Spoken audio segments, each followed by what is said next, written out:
Hello, अस्सलाम वालेकुम। My name is Neeraj.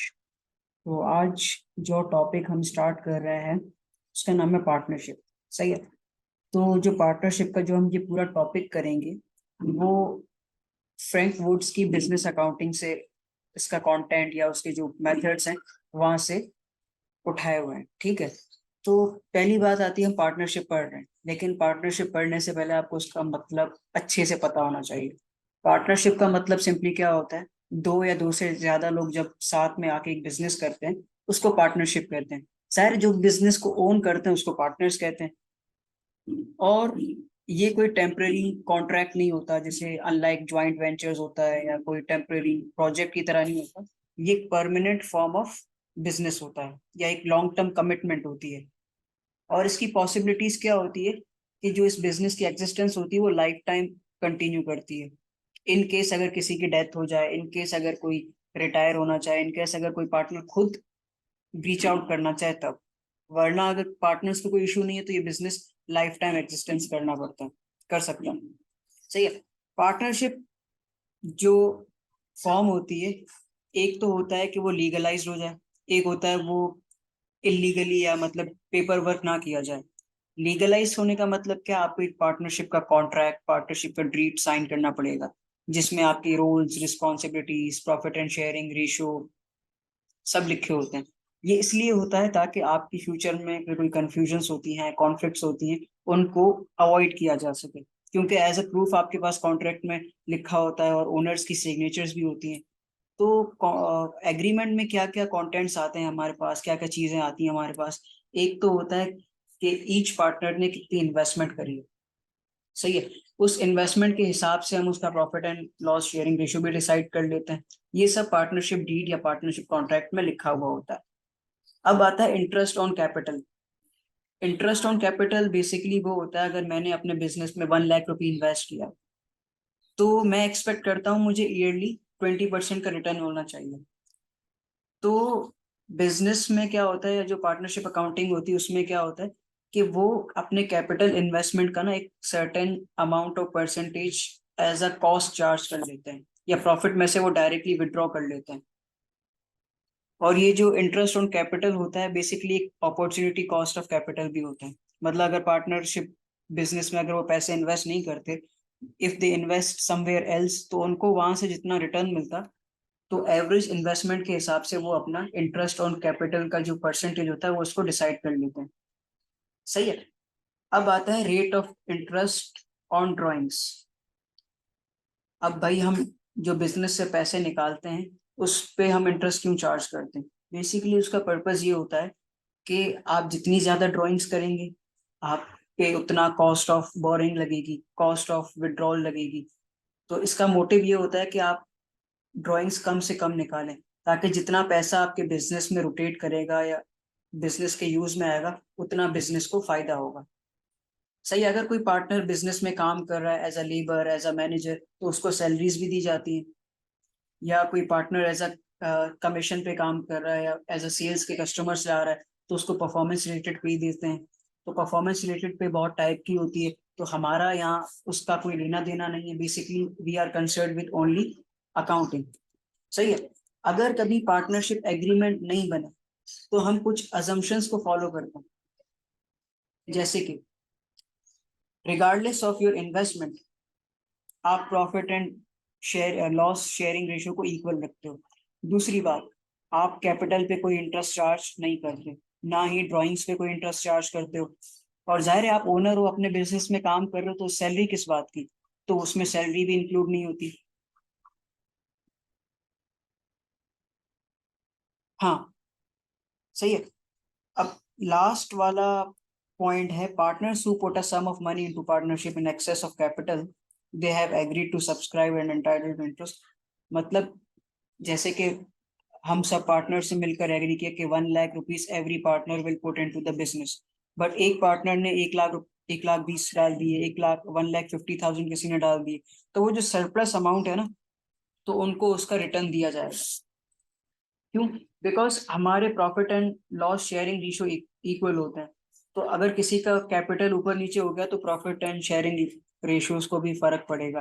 तो इसीलिए हम उसको सेपरेट करके एज एन उनकी कॉस्ट ऑफ मनी दे देते हैं कि इन्होंने जो हमें सरप्लस में पैसे दिए थे उनकी पेमेंट हम उनको कर दें।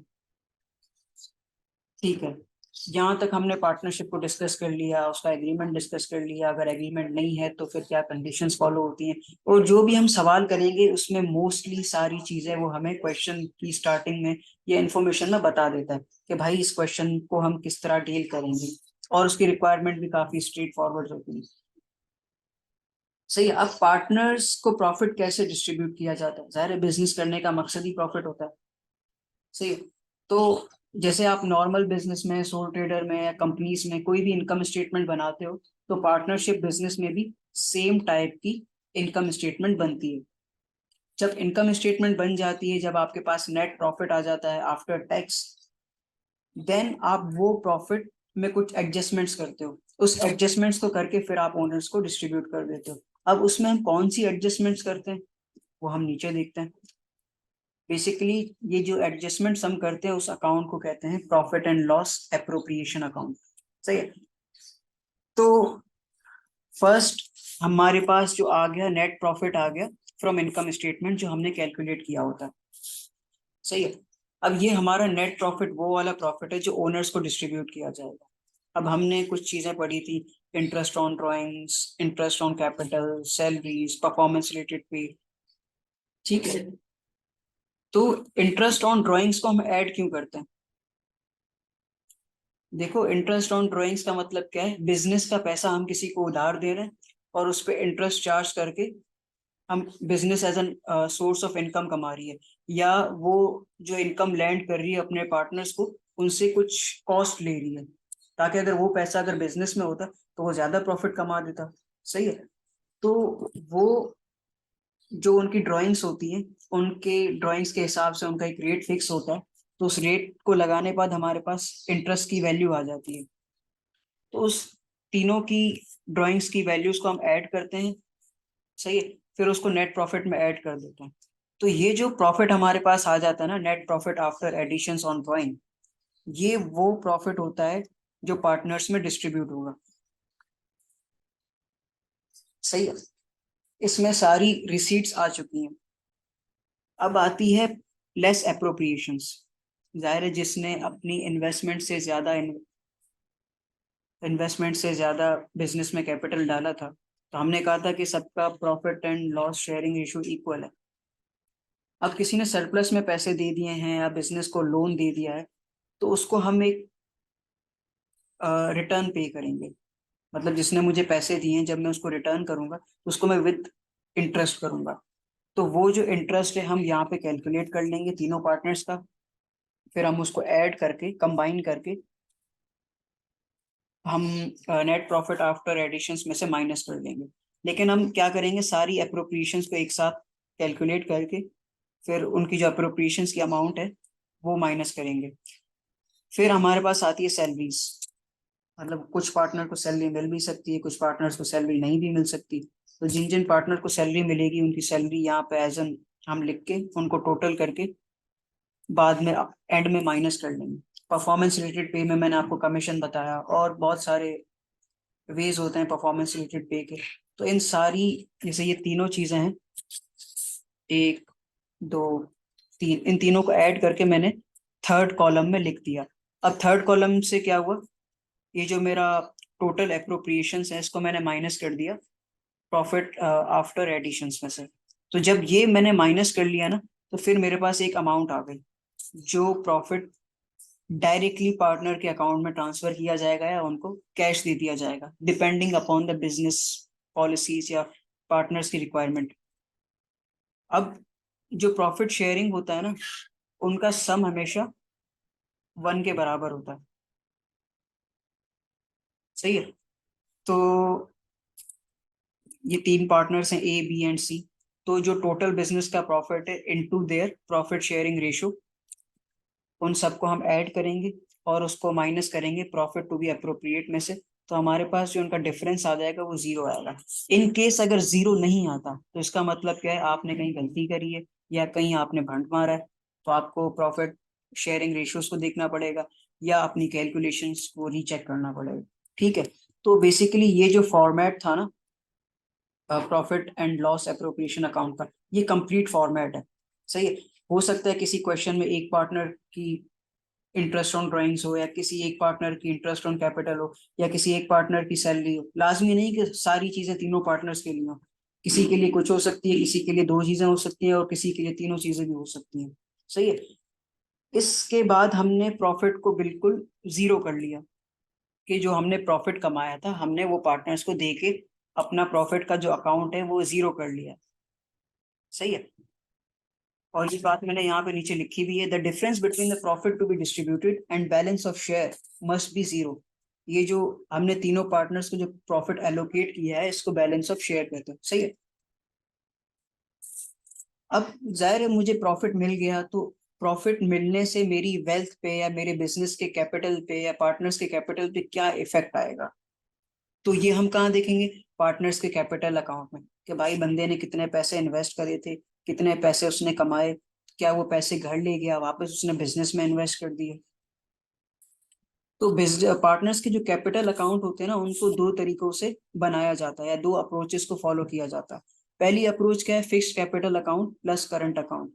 मतलब जो पहली अप्रोच है ना, उसमें हम पार्टनर्स के कैपिटल को दो हिस्सों में या दो सेपरेट अकाउंट्स में देखते हैं। एक होता है कैपिटल अकाउंट। सही है। कैपिटल अकाउंट सिंपल क्या होता है, आपने जो इनिशियल इन्वेस्टमेंट की है उसको रिकॉर्ड किया हुआ, दैट्स इट। और जो कैपिटल अकाउंट होता है ना, वो क्रेडिट नेचर का होता है। जब भी आप बिजनेस में कैपिटल इन्वेस्ट करते हो, आपका कैपिटल क्रेडिट साइड पे बढ़ता है, और डेबिट साइड पे आपका कैपिटल कम होता है। For example, if I invest 10,000 rupees in my business.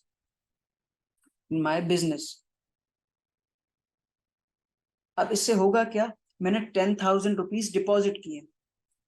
अब मेरे बिजनेस में 10,000 से कैश आ गया। कैश हमारा क्या होता है, एसेट होता है। एसेट कौन सी नेचर का होता है, डेबिट साइड का होता है। और कैपिटल भी इंक्रीज हो रहा है, सारे कैश इन्वेस्ट किया है तो कैपिटल भी इंक्रीज कर रहा है और कैश भी इंक्रीज कर रहा है। तो this will be the double entry. This is debit side and this is credit side. Double entry, double entry to record investment, investment of cash. सही है। अब हमने कैपिटल वाला पार्ट तो बना दिया जितने मैंने इन्वेस्टमेंट करी थी। अब आता है करंट अकाउंट। करंट अकाउंट का बेसिकली ये पर्पस होता है कि जो आपने ओरिजिनली बिजनेस में इन्वेस्टमेंट की होती है ना, वो फिक्स्ड रहे, वो फ्लक्चुएट ना करे। सही है। इसका पर्पस ये होता है कि जो आप बिजनेस में गिवन ईयर में जो ट्रांजैक्शंस करते हो, ड्राइंग्स करते हो, या बिजनेस को कैपिटल देते हो, या बिजनेस में से सैलरीज लेते हो, उनको सेपरेटली ट्रीट किया जाए अपार्ट फ्रॉम कैपिटल। ऑल्दो वो जो ट्रांजैक्शंस आप करते हो वो कैपिटल का पार्ट ही होता है, लेकिन उससे क्या होता है, आपका कैपिटल डिस्टर्ब हो जाता है, आपके प्रॉफिट एंड शेयरिंग रेशियोज काफी फ्लक्चुएट होते रहेंगे। For example, first month of the business में आपका प्रॉफिट का शेयरिंग रेशियो 50-50 था, थर्ड ईयर में आपका 66 और 33 हो गया। तो ये काफी फ्लक्चुएटिंग होता है, कंफ्यूजिंग होता है, कॉन्फ्लिक्टिंग होता है, और बहुत सारे मसले हो सकते हैं इससे। सही है। अगर आपका current account balance credit side पे आता है, जैसे ओपनिंग बैलेंस होता है, तो इसका मतलब क्या है, आपके पैसे बिजनेस में पड़े हुए हैं। अगर आपका करंट अकाउंट का बैलेंस डेबिट साइड पे आता है, तो इसका मतलब क्या है, आपको बिजनेस में पैसे डालने की जरूरत है। क्योंकि आपका डेबिट साइड पे अगर बैलेंस आ रहा है, इसका मतलब क्या है, नेगेटिव है, आपका इक्विटी कम हो रहा है। Current account is also a capital account या टाइप ऑफ कैपिटल अकाउंट। तो इंटरेस्ट ऑन कैपिटल जो आपको मिलता है, वो आपकी इनकम होती है, वो आपके कैपिटल में ऐड करी जाती है। कैपिटल में ऐड मींस कि आपके करंट अकाउंट्स में ऐड करी जाती है। जो आपको बिजनेस से सैलरी मिलती है, वो भी आपके कैपिटल या करंट अकाउंट में ऐड की जाती है। जो आपको परफॉर्मेंस या जो भी बिजनेस में से या पार्टनरशिप बिजनेसेस में से आपको इनकम मिलती है, वो आपके करंट अकाउंट में क्रेडिट करी जाती है। जैसे शेयर ऑफ प्रॉफिट हमने profit and loss appropriation account से निकाला था, वो सेम रेशो से आपका करंट अकाउंट में ऐड कर दिया जाएगा। सही है। और जो आपने ड्राइंग्स करी होती हैं, जो आपके कैपिटल या करंट अकाउंट को लेस करती हैं, वो डेबिट साइड पे आएगा, और उसका इंटरेस्ट ऑन ड्राइंग्स भी डेबिट साइड पे आएगा। नाउ आती है बैलेंसिंग की बात। तो हम left and right hand side को दोनों को टोटल करेंगे, which ever side is the highest या हाइयर, तो उसका हम बैलेंस यहाँ पे लिखेंगे, इस रो में लिखेंगे दोनों साइड्स पे। सही है। और जो लेस होगा ना, फॉर एग्जाम्पल मैं बोल देता हूँ राइट साइड पे मेरा बैलेंस आता है, राइट हैंड साइड पे मेरा बैलेंस आता है 10,000 रुपीज। सही है। और लेफ्ट हैंड साइड पे मेरा बैलेंस आता है 8,000 रुपीज। अब मुझे क्या पता लग गया कि जो मेरी लेफ्ट साइड है वो बिजनेस की या ओनर की लाइटर है as compare to right hand side. तो जो डिफरेंस आएगा ना वो हम बैलेंस सीडी में यहाँ लिख देंगे 2,000। ये मैं एज इन वेग एग्जांपल दे रहा हूँ, बट इट इज रिलेटेबल, क्योंकि अब हम जब सवाल करेंगे तो हम इसको डिटेल में देखेंगे। सही है। तो आई गेस आपको capital account, fix capital account समझ में आ गया होगा, क्योंकि हम इसमें कैपिटल को छेड़ते नहीं बार बार। और करंट अकाउंट्स हमारी जो वेरिएबिलिटी होती है, वेरिएबिलिटी इन ट्रांजैक्शंस होती है, उनको डील करता है। सही है। बैलेंस बीडी का मतलब क्या होता है? बैलेंस ब्रॉट डाउन, या opening balance for the next month, या opening balance for the upcoming year. सही, इस तरीके से वो आपको टाइम वगैरह क्वेश्चन में बता देगा, उसका कोई मसला नहीं है। बट बैलेंस सीडी का क्या मतलब? बैलेंस कैरीड डाउन, या जो at the end of month या at the end of year आपके पास जो बैलेंस आता है, उसको हम कहते हैं बैलेंस कैरीड फॉरवर्ड या क्लोजिंग बैलेंस। सही है। आई होप यहाँ तक आप लोगों को समझ में आ गया होगा। अब हमने जैसे पहली चीज पढ़ी थी कि भाई जो हम कैपिटल की रिकॉर्डिंग करते हैं वो दो तरीकों से करते हैं। सही है। दो तरीकों से करते हैं। तो पहला तरीका तो हमने देख लिया, fixed accounts plus current account. ये वाली चीज तो हमने समझ ली। अगर कोई क्वेश्चन वगैरह आपको हो तो आप मुझसे कांटेक्ट कर लीजिएगा व्हाट्सएप पे या कमेंट्स में, कोई मसला नहीं है। अब आता है fluctuating capital account. Fluctuating capital account बहुत आसान है, बहुत अच्छे तरीके से आप कर लोगे। इसमें ये ख्वारी भी नहीं है कि तीन पार्टनर्स का अकाउंट आप साथ में बना दो। ऑल्दो इट्स योर चॉइस कि आप हर पार्टनर का अलग अलग अकाउंट बनाते हो या एक ही अकाउंट में तीनों बंदों के लिए कॉलम्स बना लेते हो। बट आई प्रीफर कि आप एक अकाउंट बनाओ, साफ सुथरा बनाओ, और तीनों पार्टनर्स का काम एक ही उसमें कर लो, if your accounting is strong. अगर आपकी अकाउंटिंग वीक है तो आप बेसिक से करो, लंबी वर्किंग करो, अलग अलग अकाउंटिंग के अकाउंट्स बनाओ पार्टनर्स के। ठीक है। तो फ्लक्चुएटिंग कैपिटल अकाउंट जो होता है उसमें कैपिटल एंड करंट अकाउंट के जो बैलेंसेस होते हैं उसको अंडर वन टी अकाउंट रिकॉर्ड किया जाता है, ताकि जो वो day to day transactions perform करते हैं या जो मंथली बेसिस पे ट्रांजेक्शन परफॉर्म करते हैं उससे उनका कैपिटल फ्लक्चुएट होता रहा। और जो पार्टनरशिप में ये जो फ्लक्चुएटिंग कैपिटल अकाउंट्स होते हैं वो हर पार्टनर का सेपरेटली बनाया जाता है। जाहिर है जब सारी ट्रांजेक्शन्स आप एक ही अकाउंट में करोगे तो इट इज बेटर कि आप एक एक अकाउंट बनाओ फॉर ईच पार्टनर। सही है। तो देखो सेम है। बैलेंस बीडी में क्या आएगा? आपका ओपनिंग कैपिटल आएगा, जो आपने बिजनेस में पैसे डाले होते हैं, और जो आपने बिजनेस को लोन दिया होता है उसका इंटरेस्ट यहाँ पे क्रेडिट हो रहा होता है। सैलरीज आपकी क्रेडिट हो रही होती है, पीआरपी परफॉर्मेंस रिलेटेड पे आपकी क्रेडिट हो रही होती है, जो शेयर ऑफ प्रॉफिट होता है वो क्रेडिट हो रहा होता है। जाहिर कैपिटल जब बढ़ रहा होगा तो वो जो जो भी चीजें या जो भी वेरिएबल्स आपके कैपिटल को बढ़ाएंगे वो क्रेडिट साइड पे रिकॉर्ड होंगे। वाइल डेबिट साइड पे हम वो चीजें रिकॉर्ड करते हैं जो हमारे कैपिटल को कम करते हैं या कैपिटल की वैल्यू कम करते हैं। अगर ड्राइंग्स हो रही हैं तो डेबिट साइड पे, इंटरेस्ट ऑन ड्राइंग्स भी डेबिट साइड पे। ड्राइंग्स हो रही हैं तो इंटरेस्ट ऑन ड्राइंग्स भी होगा। अब हो सकता है किसी क्वेश्चन में ड्राइंग्स पे इंटरेस्ट ना हो तो हम इंटरेस्ट ऑन ड्राइंग्स नहीं लगाएंगे। हो सकता है किसी अकाउंट में शेयर ऑफ लॉस ना हो तो हम नहीं लिखेंगे। कभी कभी ऐसा होता है ना, किसी पार्टनर को प्रॉफिट हो रहा होता है, किसी पार्टनर को लॉस हो रहा होता है, वो डिपेंड करता है। सही है। तो इन दोनों का हम टोटल कर लेंगे और वही पुरानी बात आ जाती है, which ever side is heavier तो उसका बैलेंस हम यहाँ पे लिख देंगे, और जो लाइटर होगी वहां पे हम बैलेंस सीडी कर लेंगे। यानी ये जो टोटल है, ये जो टोटल है जिसको मैंने ए बोला है, इसमें से माइनस कर देंगे ये तीन चीजें जिसको मैं बी बोलता हूँ। ए माइनस बी करोगे तो आपके पास बैलेंस सीडी आ जाएगा। सही है। तो ये बेसिकली इनकी अकाउंटिंग करने का एक फॉर्मेट है। सही है, आई गेस आपको ये चीज समझ में आ गई होगी। अगली वीडियो में हम इसका क्वेश्चन भी करेंगे, and I also try to put balance sheet of the partnerships account in the next video. Thank you so much.